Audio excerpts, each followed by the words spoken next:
Hello, I'm Maryam. Amjadi. I'm a part-time writer and translator, full-time human being, hopefully. And since 2023, I have been a proud City of Asylum Fellow at the Black Mountain Institute.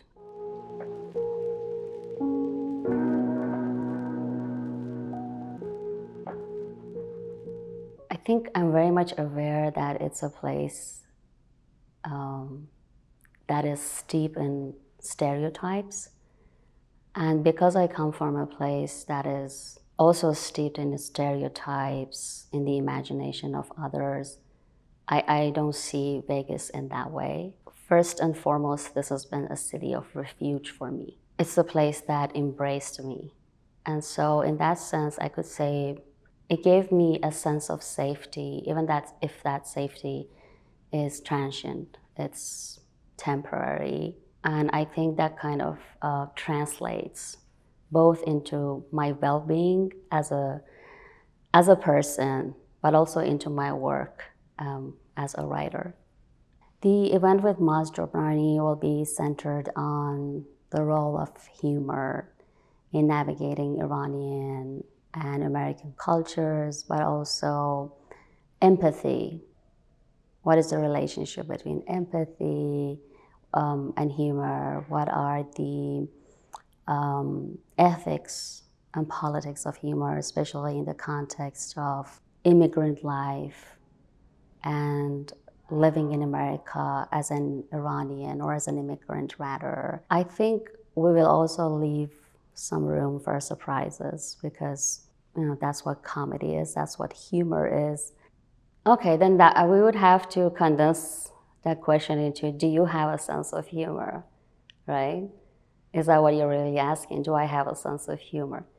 Well, I think that is a question for the other rather than me looking in the mirror. But I can tell you that I always turn to humor when things fall apart and, things go against me, and that happens a lot. The best kind of humor, the origins of humor is in pain. It comes from pain. And more often than not, that pain stems from a desire, a longing to connect with people and connect with a world that can be often alienating, but at the same time, simultaneously, it can be endlessly rich and also resilient.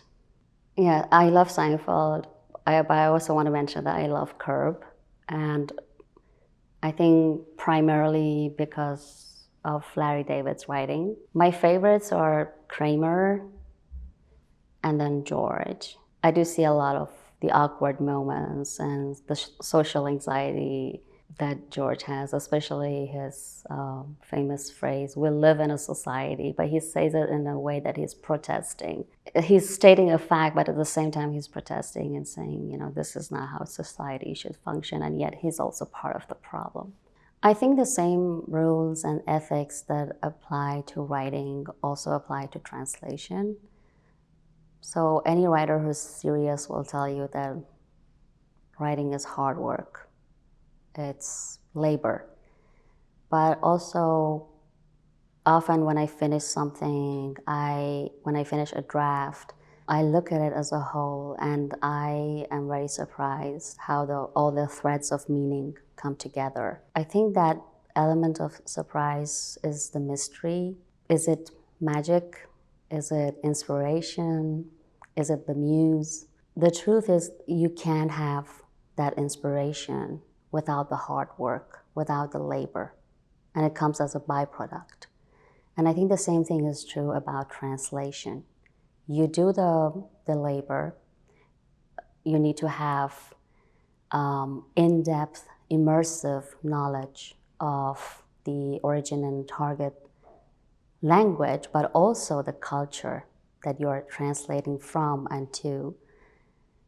And then at some point, if you're lucky, the translated text will start resisting and fighting back.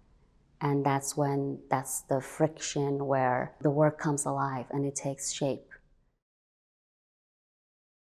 Introduction at the end, It's like having soup at the end of the course. Can I do an existential introduction? Yeah, go for it. No, I don't think that would weird people out.